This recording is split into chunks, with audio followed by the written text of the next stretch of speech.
Hello all வணக்கம். பீடாக் பிறந்தநாள் வாழ்த்துக்கள். போன வருஷம் இந்த டைம் உங்க பர்த்டேக்கு உங்களுக்கு ஒரு சேனல் அப்படிங்கிறது இல்லை. இப்போ உங்களுடைய ஓன் சேனல். பலத்த பாசிட்டிவ் ஃபீட்பேக், பலத்த வாழ்த்து மழை. எப்படி ஃபீல் பண்றீங்க அப்படின்னு சொல்லிட்டு ஆரம்பிங்க. அதுக்கு முன்னாடி நம்மளோட எபிசோட் இன்னைக்கு வந்து Joburg super kings versus Paarl royals at Wanderers 5:30 start. மேட்சை பத்தி சொல்லுங்க.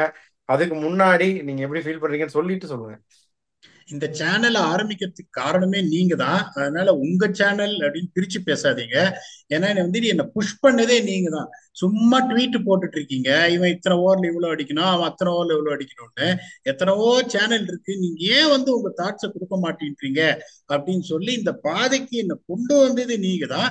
So the credit has to be given to that. இது பீடாக் ஸ்பீக்ஸ் பேரே ஒழிய இந்த ஹீரோ அப்படின்னு பார்த்தா எனக்கு முன்னாடி இருக்கிற ஒரு ஆங்கர் தான். Because I don't see many channels has got such an anchor who has got lot of cricketing knowledge. ஏன்னா எனக்கு அதுல தான் லைட்டா ஒதுங்கிப்பேன். நான் எட்ஜி நீங்களே கொடுங்க, ஃபேண்டசி பாயிண்ட்ஸ் கொடுக்குற பிளேயர் நீங்களே கொடுங்க. That is a kind of an anchor I got who could have been a more better cricket nut than me had he been not an IAS or MBBS. அதனால உங்களுக்கு ஒரு thanks. அதுக்கப்புறம் ஓயாம உழைக்கிற எங்க எடிட்டரு, அவருக்கு ஏகப்பட்ட ஒரு ஃபேன் பேஸ் இருக்கு.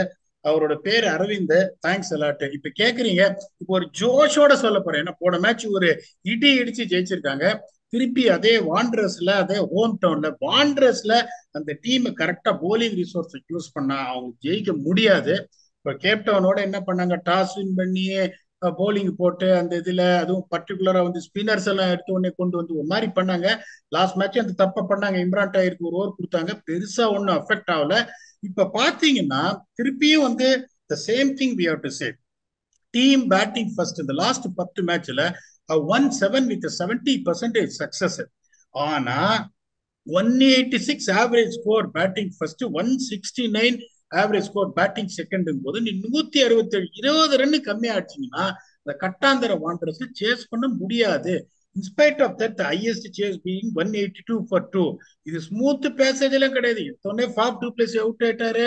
அதுக்கப்புறம் இவர் அவுட் ஆயிட்டாரு, ரீசா அவுட் ஆயிட்டாரு. ஒரு ஈஸி ஸ்டம்பிங்க விட்டாங்க சிவனேல மக்கானியாக்கு. அதுக்கப்புறம் டொனால்ட் ஃபெரரா வரும்போது ஒரு மாதிரி ட்ரிக்கியாச்சு situation.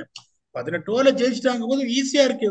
It is not as easy as people திங்க்குங்கும் போது they have to get their acts right here. So இங்க உங்களுக்கு அதே மாதிரி தான். இப்ப ரொம்ப சிம்பிள். இப்போ ஒன்னே ஒன்று சொன்னோம், நம்ம teams which lose fewer wickets than the other in power play have won 7 out of 9 games. இதுக்கு முன்னாடி JSK 39 for 2, Pretoria Capitals 44 for 4. முடிஞ்சு போச்சு. Teams double up the score if they are 2 wickets down or less after 11 overs. JSK பாத்தீங்கன்னா 90 for 3 இருந்தாங்க 11 ஓவர்ல. அதுக்கப்புறம் பாத்தீங்கன்னா 171 for 4, 7 ஓவர்ல 81 ரன். இதே பிரிட்டோரியா கேபிட்டல்ஸ் பாருங்க, இது பிரிகாரியஸ் சிச்சுவேஷன், 74 for 6 11 ஓவர்ல டவுன் அண்ட் அவுட். அதுக்கப்புறம் பாருங்க 9 ஓவர்ல 93 for 5 வித் டெய்ல், 167 for 9. அதனால இங்க எப்படின்னா நீங்க செட் பண்ணணும், எடுத்தோடனே அடிக்க போக அப்பாலே பார்க்காம. அதனாலதான் அது ஒரு டேஞ்சரஸ் டீம்னு சொல்லுவேன். அது குவாலிஃபை ஆகாதுன்னு நம்ம முன்னாடியே கான்பிடண்டா சொன்ன ஒரே டீம் அதுதான். ஒரு பிளானே எல்லாம் கண்ணப்படான்னு அடிக்க போறாங்க. நீ வாண்டரஸ் பிரிட்டோரியால செட் பண்ணணும். 6 ஓவர்ல 40, அதுக்கப்புறம் 45 for 1, அதுக்கப்புறம் 10 ஓவர்ல ஒரு 30, 10 ஓவர்ல 75 for 2 வந்துட்டீங்க. 11 to 20 ஸ்லாக் தான். அப்பதான் உங்களுக்கு அந்த தியரியில 190 வரும். யாராவது ஒருத்தர் இன்னும் பெட்டர் இன்னிங்ஸ் ஆடினா 200 வரும். நீ எல்லா பாலையும் அடிக்க போனீங்கன்னா வேலைக்கே ஆகாது.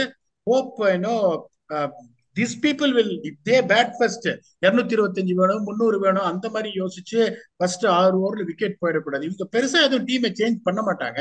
Faf du Plessis, Reeza Hendricks, Leus du Plooy, Moeen Ali, Sibonelo Makhanya, Donovan Ferreira, Romario Shepherd, David Wiese, Andrew Burger, Lizaad Williams and Imran Tahir. So I don't see them really making any changes unless otherwise Gerald Coetzee is fitter மாதிரி தெரியல unfortunately. அப்புறம் பாத்தீங்கன்னா இப்ப ராயல்ஸும் பாத்தீங்கன்னா நல்லதுதான். இப்ப என்னை பொறுத்த வரைக்கும் ஃபேபியன் ஆலன் ஆடக்கூடாதுன்னு சொன்னா இந்த மேட்ச் அவர் ஆடணும். ஏன்னா ஜோனாஸ்பர்க் சப்போர்ட்டர் நம்ம அப்படிங்கும் போது we would rather want Fabian Allen to play. இப்ப என்ன கேட்டீங்கன்னா இப்ப என்னோட பிளேயிங் லெவல் எப்படி இருக்குன்னா, டேவிட் மில்லரோட ஃபிட்னஸ் பத்தி தெரியல. போன மேட்ச் இன்ஜுரி வந்தது. Jason Roy opening with Jos Buttler, 3 Lorcan Tucker, David Miller ஃபிட்டானா டேவிட் மில்லர், அவர் இல்லைன்னா Wihan Lubbe, van Buuren 5, Phehlukwayo 6, Evan Jones at 7, Bjorn 14 at 8, Lungi Ngidi at 9, Obed McCoy at 10, Tabraiz Shamsi at 11. இதை தான் எடுக்கணும். டேவிட் மில்லர் ஃபிட்டா இருந்தா அவங்க என்ன பண்ணுவாங்கன்னு சொல்றேன். Jason Roy, Jos Buttler, Wihan Lubbe, David Miller, van Buuren, Fabian Allen, Phehlukwayo, Bjorn Fortuin, Ngidi, McCoy and Shamsi. இது தப்பான காம்பினேஷன் நீங்க ஆடுறதுக்கு. இதுக்கு தான் அவங்க போவாங்க. அதை நம்ம எதுவும் சொல்ல முடியாது. இங்கேன்னு பாத்தீங்கன்னா அந்த செட் 10 ஓவர்ல 75 சேஃபா செட் பண்ற அந்த டாப் 4 யாரு? இப்ப Faf would have been very very clear on it. போன தடவை மிஸ் ஆயிடுச்சு அன்பார்ச்சுனேட்லி. அவங்களுக்கும் தெரியும் இந்த 10 ஓவர் இம்பார்ட்டன்ஸ். ரீசா ஹெண்ட்ரிக்ஸும் பாத்தீங்கன்னா வந்து ஒரு கன்வென்ஷனல் பிளேயரு. லூயிஸ் டுப்ளை ஒரே கியர் தான். மோயின் அலி சுச்சுவேஷன் தகுந்த மாதிரி ஆடுவாரு. ஜேசன் ராய் ஒரே கியர், பட்லர் ஒரே கியர். அதுக்கப்புறம் எனக்கு தெரிஞ்ச லோர்கன் டக்கர் ஆடணும், பியூட்டிஃபுல் பிளேயர், செட் பண்றதுக்கான கரெக்ட் பிளேயர். டேவில் பிட்டர் ஃபிட்டா ஆனா ஒரு இன்ஜுரி பத்தி தெரியல, அவர் பதில் பியான் லெபே அப்படிங்கும் போது even though Faf and Reeza's not being among strengths, class is always class போது இந்த 10 ஓவர் 75 சேஃபா கொண்டு போற அந்த ஒரு இது அவங்களுக்கு இருக்கு. That is JSK has got the edge. இங்க பாத்தீங்கன்னா 5 Mitch van Buuren, very talented, playing in is home ground. ஆனா உங்களுக்கு என்ன நடக்க போகுது அப்படின்னு தெரியாது. அவங்க கணக்குப்படி ஃபேபியன் ஆலட் அண்ட் நம்பர் 6 பேட்லே படல. ஃபெக்லுக் வாயோ கேன் பேட் தெரியாது, பியான் ஃபார்டன் கேன் பேட் தெரியாது. அதே அங்க பாத்தீங்கன்னா சிவனேல மக்காலா is a good player. Ferreira has got back to form and everyone knows what he can do. Shepherd அவர் என்ன பண்ணுவாரு எல்லாருக்கும் தெரியும். David Wiese is an excellent player to have at number 8ன்றதுனால definitely seeing the batting depth has never been something to talk about when it comes to Royals போது அந்த எட்ஜும் அவங்களுக்கு இருக்கு அப்படின்றதுனால. அதுக்கப்புறம் பாத்தீங்கன்னா போலிங் இந்த 10 ஓவர்ல அப் ஃப்ரண்ட் ஸ்ட்ரைக் பண்றவங்க யாரு? நம்ம முன்னாடியே சொல்லியிருக்கோம், மெக்காய் ஸ்ட்ரைக் பண்ற போலர் கிடையாது. அதே மாதிரி லுங்கி எங்கிடி ஸ்ட்ரைக் பண்ற ஃபாஸ்ட் போலர் கிடையாது. அதே மாதிரி Bjorn Fortuin is spinner whose excellent but வாண்டரஸ்ல பெருசா ஸ்பின் எடுக்காது. அங்க பாத்தீங்கன்னா யான்ட்ரி பர்கர் பிரில்லியண்டா வந்து அவர் எடுக்குவாங்க. Lizaad Williams has been amongst wickets. Romario Shepherd is also குக்ன்றதுனால இந்த கண்டிஷன்ஸ்ல அந்த எட்ஜ் அவங்களுக்கு இருக்கிறதுனால JSK will surely go with the edge of 56-44. Also taking into consideration playing at home and the confidence after a win-ன்றதுனால என்ன பொறுத்த வரைக்கும் டெஃபினட்டா JSK ஜெயிப்பாங்க. மஞ்ச சட்டையா இல்லன்னா இல்லையா நான் மேலேயே தான் இருப்பேன் அப்படின்னு இன்னொரு மேட்ச் ஜெயிப்பாங்க அப்படின்னு நீங்க நினைக்கிற பால் ராயல்ஸா? யாரு உங்க பக்கம் எட்ஜ்?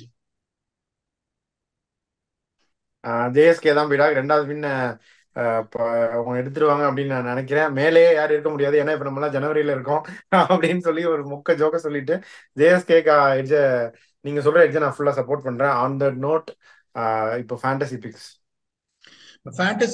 பாத்தீங்கன்னா லுங்கி எங்கடி சொன்னேன். ஆனா அந்த பயங்கர வந்து டெத்துல அடிக்க போகும்போது டெஃபினட்டா விக்கெட் விடும். 2 விக்கெட் எடுத்துருங்க. லிசார்ட் வில்லியம்ஸும் சேம் கேஸ், பாட்லேயும் விக்கெட் விடும், அங்கேயும் விக்கெட் விடும். மோயின் அலி பாத்தீங்கன்னா just because now they're not playing second spinner, bowling போடுறாரு, ரொம்ப டீசென்டா ஆடுறாரு, அவரே எடுங்க. டூப்ளாய்க்கு பேட்ல படுத்து டூப்ளாய் எடுங்க. ரீசா Hendricks has been going through a lean patch, but Wanderers அவரோட கிரவுண்டு. என்னோட 5 பிக் பாத்தீங்கன்னா Lungi Ngidi, Lizaad Williams, Reeza Hendricks, Moeen Ali and du Plooy. இது ஒத்துக்கிறீங்களா? ஒத்துக்கிட்டா உங்களோட man of the match performance high points கொடுக்குற அந்த நாயகர்கள் யாரு? 5 அதேதான், நீங்க சூப்பரா சொல்லிட்டீங்க. இந்த சைடு வந்து நீங்களே சொன்னீங்க நம்பர் 6 வேற சொல்லிருக்கீங்க. ஆண்டேல் ஃபெக்லுக் வாயோ கண்டிப்பா ஏதாவது ஒரு 10-15 ரன்னு, 1 விக்கெட்டோ 2 விக்கெட்டோ வரும். அதுக்குதான் அவரை சொல்றேன். பெரிய இதெல்லாம் விட்டுட்டு நான் பேரையும் சொல்ல மாட்டேன். இந்த சைடு வந்து பர்கர் போன மேட்ச் 2 விக்கெட் எடுத்தாரு. ஸோ இந்த வாட்டியும் burger will have a good game அப்படின்னு நான் நினைக்கிறேன் பீடா. ஸோ எல்லாமே நம்ம பார்த்துட்டோம். ஃபேண்டசி சொல்லியாச்சு, நீங்க ஸ்ட்ராட்டஜி, பிளேயிங் லோன் எல்லாம் சொல்லிட்டீங்க. ஃபைனல் தாட்ஸ் என்ன? ஹார்ட் அட்டாக்கே வந்துருச்சு. ஜேசன் ராயோ ஜோஸ் பட்லரோ சொல்லிடுவீங்களோன்னு நீங்க சொல்லிருக்கீங்க, நான் சொல்லல. ஆனஸ்ட்லி ஸ்பீக்கிங்னு பாத்தீங்கன்னா இந்த கண்டிஷன்ஸுக்கு நிறைய பேர் கேட்பாங்க, என்ன பால் ராயல்ஸ் டாப்ல இருக்காங்க, நீங்க வந்துட்டு எட்ஜ் எங்களுக்கு கொடுக்குறீங்க. இந்த கண்டிஷன்ஸ் நான் புட்டு வச்சிட்டேன் எங்க இருக்குன்னு. அவங்களோட டேஞ்சரே வந்து இந்த ஜோஸ் பட்டர், ஜேசன் ராய் தான். அதுக்கப்புறம் அவங்களோட டேஞ்சர்னு பாத்தீங்கன்னா பியான் ஃபார்டன், தப்ரேஜ் ஷாம்சி அப்படின்றதுனால அவங்க ஸ்டார் பிளேயர்ஸ் இந்த கிரவுண்ட்ல கொஞ்சம் கஷ்டப்படுவாங்கன்றதுனால பயஸ் எதுவுமே நான் ஒரு ஜேஎஸ்கே சப்போர்ட்டர், அது சொல்றதுக்கு எனக்கு வெக்கம் எல்லாம் கிடையாது. பட் ஆனஸ்டா analysis part I feel JSK has got an edge. But finally cricket has to be played on the field. சாரும் அதே தான் சொல்லியிருக்காரு. So என்னோட ஃபைனல் தாட்ஸ் பார்த்தீங்கன்னா this very very important game for JSK. Paarl தோத்தாலும் அவங்களுக்கு பிரயோஜனம் ஒன்றும் ப்ராப்ளம் இல்லை. ஒரு மேட்ச் ஜெயிச்சா கூட போயிடுவாங்க. த வே இந்த table is getting up and down here அப்படின்றதுனால JSK has to win and hopefully they will win and they will be in the mix of the race, very much on the table to get into playoffs. That's what we have got in this entertainment. Unless we come back to entertain you for another episode. Thanks a lot and bye bye.